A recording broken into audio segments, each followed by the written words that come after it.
Mac. Ladies and gentlemen, C5. What up, chat? What up, guys? How's it going? Welcome back. Got Jay Fresh here. Jay Real. Back with the Real Fresh podcast. Knocking you out like Mike Tyson. Episode 11. Yeah, we're the new kids. That's what we like to consider ourselves. We're the new kids on the podcast. Had a great run. First on the list. Always thanks to everybody that participates in any of the Instagram lives or any of the posts we do whatsoever. We appreciate that. If you're not following us, go out and do so right now. We appreciate all the follows, all the likes, all the downloads on our podcast. Those always add up too. First on the list, crazy week in football. A lot of teams not performing. A lot of teams performing. Every team competing. There's a lot of teams that are very dead even. In the AFC, it's 7-6, and the NFC, it's 6-7. Yeah. And I don't know. That's probably the closest it's been, like, divisionally in a while. Like, yeah, there's, like we said recently on a past podcast, there's no like cut and dry. It's either top or bottom of the barrel. Yeah. Not even top, middle or bottom of the barrel. Yeah, it's more, there's no standout. No, there's no stand. I mean, it's really close all over the board. I mean, you saw the Eagles lose. They go from being top of the NFC, period, number one seed. They are now wild card. They are now wild card after losing to Dallas. That's crazy. You know, that's how tight knit everything is.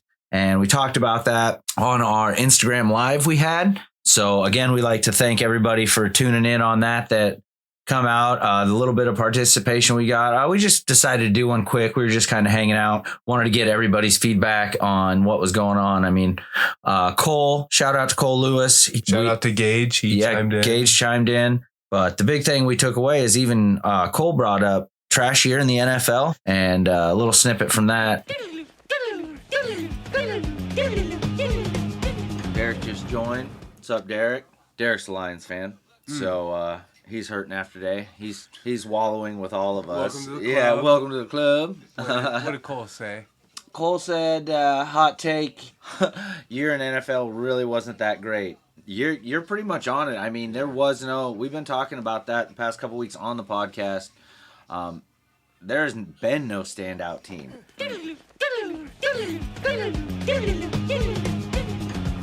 Hot take? I mean, it kind of is. Yeah, there are teams that are, 10-3, but that's to be expected if you have top tier players. But they're 10-3 with 4 games to go. Exactly. At the same time, they're not showing like they're beating team. Yes, Eagles are 10-3. You barely beat Kansas City, who's struggling. You got dog walked by the fucking 49ers. And then really, you did get destroyed by the Dallas Cowboys defense tonight. I'm not even saying Dallas Cowboys offense was, I mean, they were good tonight, but that defense was up Jalen Hurts' butthole 90% of the night. And next, the Eagles have the Seahawks, who came off like 4 tough losses. Yeah. And I mean, they really are desperate for a win. They're desperate for a win, and they're not out either because they played good game. I mean, they played good game today. They've played good football. They just need to play more consistent football with Geno Smith being out and Drew Lock taking the reins for the first time. Well, what was the final score today? With 13-28. 13-28. 16-28. 16-28. Yeah. What was the Eagles? 40 something to 12. I mean, it was destroyed. Yeah. I mean, that's what I'm saying. Like, the Eagles are not standing out. They were standing out. The Ravens, they are still standing out. They will be the one that I say, I think they're probably stuck at number 1 seed in the AFC. They're probably going to keep that. There's been glimpses. I mean, even with the past couple Miami games, they haven't been runaways. Right. You know what I mean? There's that like holds competition. Right. And even the Ravens barely squeaking the one out today. Mm-hmm. I mean, it came down to the punt return. Ran back. I mean, it was almost like they gave up at that point. They're like, we have had a long game. All so tired. I am tired. Did it feel like the overtime started fast? It felt like it started fast, but I felt like the fourth quarter went like ridiculously slow. Like, I thought the game was over. And then all of a sudden I was like, oh, Rams tied it up. I was like, where'd that come from? Wow. Yeah. So we kind of agreed with Cole on that one. It's just a weird year for the NFL. And I mean, one of the main reasons we'll point it out right here. I mean, the Steelers, they were on top 3 weeks ago. They were they were headed to the playoffs for sure.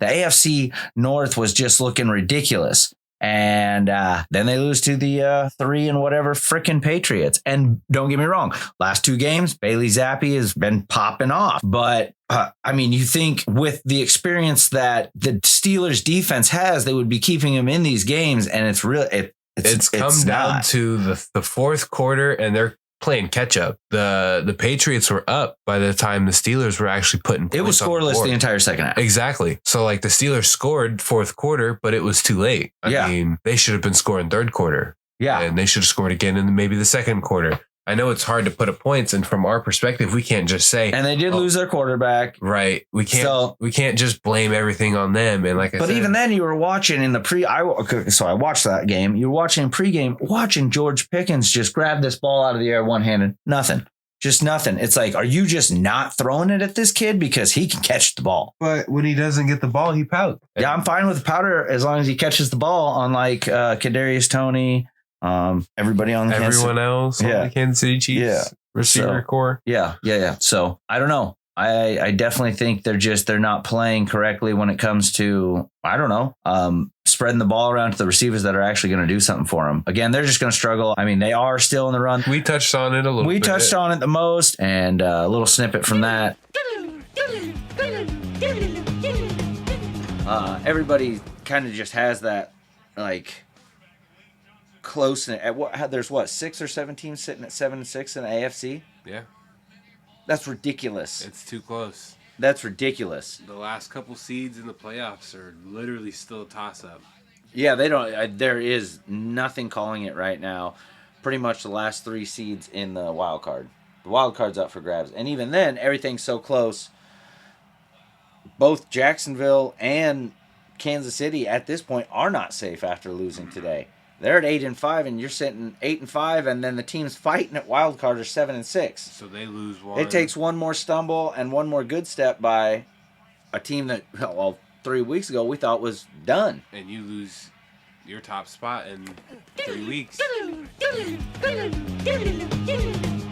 That's crazy. I mean, to think about it that way, 6 teams out of 16. So the other 10, it would be 5 of them are the front runners in the AFC. And then the other 5 are the ones that, as of right now, have no shot. But I mean, things could always turn around because it's that close. But I mean, it's not going to turn around for those 5 lower teams. But it's just showing that the midfield is what's running the pack. Because even the 5 teams that are ahead in the AFC above these 7-6 teams, they're 2 games ahead, you know? And a lot of these teams that are out are still just playing football. Oh, they're playing hard. And like we were talking about, the Patriots sitting at 3-10, they're out. I mean, they are not going anywhere in the AFC, but they're playing hard ball and they're ruining, like we said, the Steelers' chances. It took the Steelers from being 7-5, and they thought they were going to make themselves an 8-5 team and actually challenge the Ravens at this point, 7-6, and they lose their quarterback. And they know that Trubisky is probably not going to be the answer. So Rudolph sucks. Yeah, we're not even going there. So again, just showing I mean, you got the Patriots, like we said, walking away with the Thursday night game win, and I don't think either one of us would have really called that. Like we said, it was going to be a crappy game, but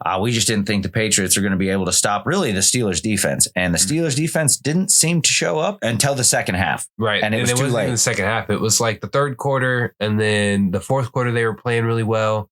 And then they just stopped. They just gave up all these yards to put them in good positions. All they had to do was kneel the game. Yeah. They didn't even have to score. Just had to finish the game with a kneel, which, whatever. I'm not a fan of that stuff, but I like to play the game all the way till the end. But again, another one of those teams that kind of just sitting back and forth. Really, they're probably not going to make anything happen. They've pretty much already said that Aaron Rodgers is not concerned about coming back at this point. But the Jets take out the Texans today, with the Texans being another one of those 7-6 teams in the hunt. But now CJ Stroud goes down. Tank Dell was out last week. Nico Collins ended up going out. He was questionable at the beginning, and he played a little bit, but then he went out.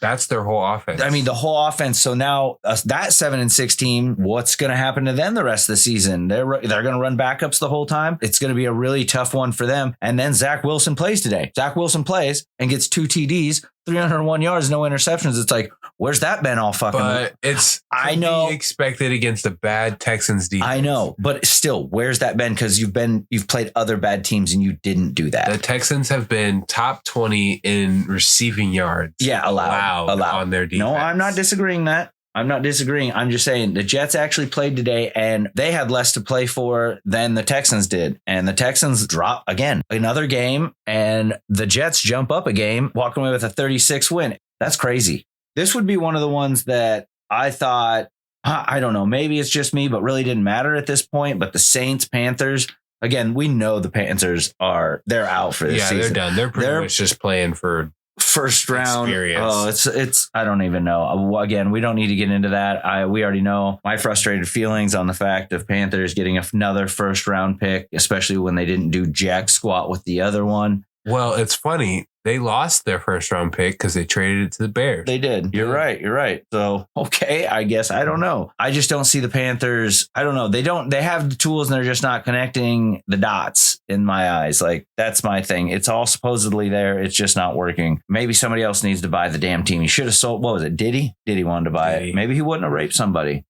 Yeah, that's what he was. You wouldn't sell me the damn Panthers. I'm going to rape you, bitch. Damn. Yeah. Hey, it's Diddy's problem. I'm going to roast Diddy. Fuck it. Damn. Fuck it. Diddy can come after my ass. I don't give a shit. Bad boys show up at my fucking door. We're going famous at that point. Yeah.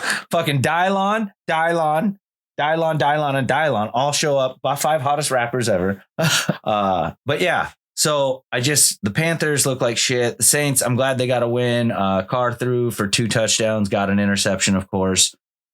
It's crazy that this guy just keeps going out there with the way his body is right now. I mean, he's hurting. Again, game that really doesn't matter, but both the Saints come out and played a hell of a fucking game. I mean, maybe kind of keep it alive because the division's wide open. The wild card is just as even as the AFC. Yeah, well, and that's the thing. I mean, the Saints do have a 6-7 record. The Rams are 6-7. The Seahawks are 6-7. Yeah, the Falcons are 6-7. So I mean, you do have a lot of teams that honestly they have a chance to, maybe get a couple more wins. I don't know. It's just that freaking crazy. Yeah. Another crazy one. You got Cincinnati Bengals, where we thought after Joe Burrow went out a couple games ago, that was Browning. Who? Jake who? Yeah, well, one of the guys I talked to earlier, he even made the comment, whatever JB it is, he doesn't care as long as it's winning games for the Bengals, Jake Browning or Joe Burrow. He really doesn't care. Huh. So if I was a Bengals fan, I would be sitting there too. I don't care who's winning my damn football games. I just want to win the fucking game. It puts them back in that 7-6 range. I told you right there. I mean, it's 7-6. And who did they beat? Indianapolis Colts. Where are the Colts sitting? 7-6. Right there. I'm telling, and they're running on backup quarterback Gardner Minshew.